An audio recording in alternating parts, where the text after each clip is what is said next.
panglima Raja Aram adalah seorang terpandang di hadapan tuannya dan sangat disayangi. Sebab oleh dia Tuhan telah memberikan kemenangan kepada orang Aram. Tetapi orang itu seorang pahlawan tentara sakit kusta. Orang Aram pernah keluar bergerombolan dan membawa tertawan seorang anak perempuan dari negeri Israel. Ia menjadi pelayan pada istri Naaman.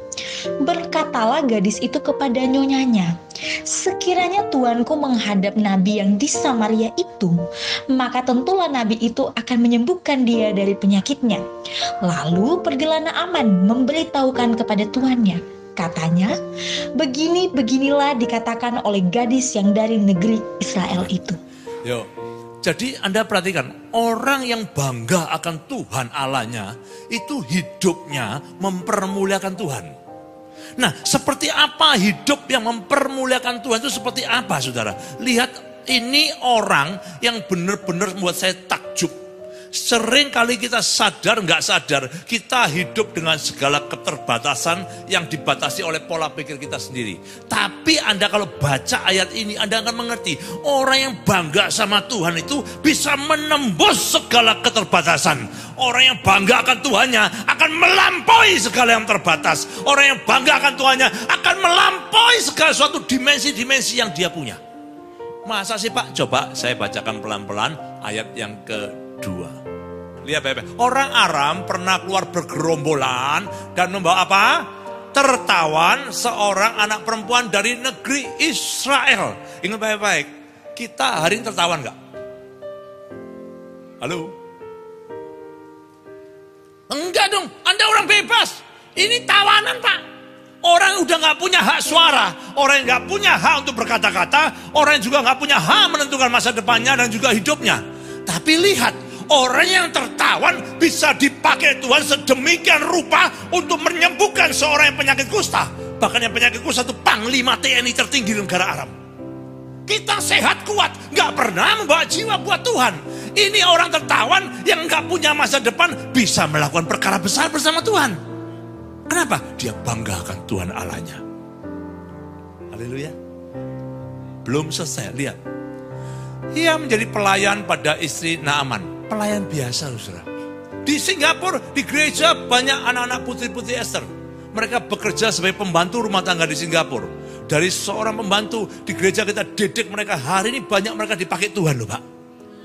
Anda bukan seorang pembantu, Anda orang baik-baik. Tapi kenyataannya Anda belum dipakai Tuhan. Ternyata saya kalau lihat ayat ini, orang yang bangga sama Tuhannya itu, ya dia bisa melampaui segala keterbatasan yang ada. Jadi nggak ada alasan bagi kita hari ini, ya Pak aku nggak bisa melayani, karena aku kan bukan pendeta Pak. Banyak kita dengar seperti, ya Pak aku nggak bisa melayani, aku kan bukan pelayan Tuhan Pak. Aku kan nggak bisa seperti itu. Pak sorry Pak, suamiku tuh orangnya nggak bisa Pak, aku belum bisa melayani Tuhan. Banyak bahkan suami-suami, aku belum bisa melayani Tuhan, pekerjaan masih sepi. Alasan demi alasan sedemikian banyak. Saudara kalau lihat orang ini, banyak alasan buat dia nggak bisa melayani Tuhan. Tapi kenyataannya dia terobos semua alasan yang ada. Dia jadikan Tuhan untuk kemuliaan namanya. Lihat, apa yang dari ayat 3, keren sekali. Berkatalah gadis itu kepada nyonyanya. Lihat ya, tawanan loh Bu. Katakan sama-sama saya, tawanan loh. Pelayan loh Bu. Katakan sama-sama saya, pelayan. Nekat. Tuh ini nekat luar biasa. Berani ngomong sama nyonyanya suatu perkara yang luar biasa gedenya. Bayangin kalau sampai dia salah memberitahu, kemudian Naamannya gak sembuh, tambah kena virus COVID mati, piye caranya Pak? Lihat, ikut Tuhan itu pasti ada resikonya.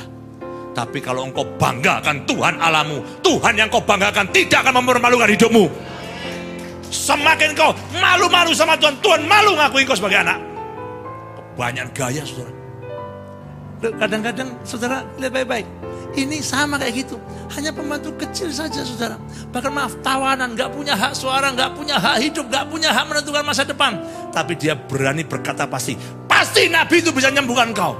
Loh kalau saya jadi tuannya, atau bapak ibu jadi tuannya, Anda punya suami sekarang sakit ibu-ibu. Kemudian maaf pembantumu itu ngomong, Bapak kalau bapak pergi ke Bangkalan, sembuh deh.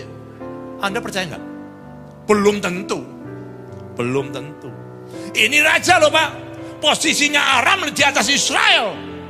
Nggak percaya lah Pak. Tapi ingat baik-baik, kalau engkau berkata-kata karena Tuhan, suaramu biasa, hidupmu juga biasa, tapi Tuhan yang kau beritakan luar biasa. Langsung nyambur kayak api Pak. Lihat ayat berikutnya, keren banget. Saya kalau merenungkan ini, saya bilang hidup itu gak terbatas, tergantung kita. Tuhan gak terbatas, tergantung kita hari ini. Coba lihat gembalamu hari ini, siapa saya Pak? Saya gak pendidikan loh Pak, sekolah cuma SMP 3. Kalau saya renungkan, saya diam, saya tahu bukan saya ini, Tuhan yang buat semua ini ada. Tapi tergantung Anda juga. Kalau Anda gak bangga sama Tuhan, bocek semuanya Pak. Engkau boleh sekolahmu S5, S6, sampai S kering pun. Kalau engkau gak bangga sama Tuhan, nothing happen in your life.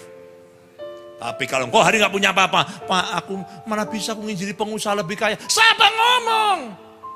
Ini jawaban bagi orang yang suka berani. Pak dia kan lebih kaya dari saya Pak.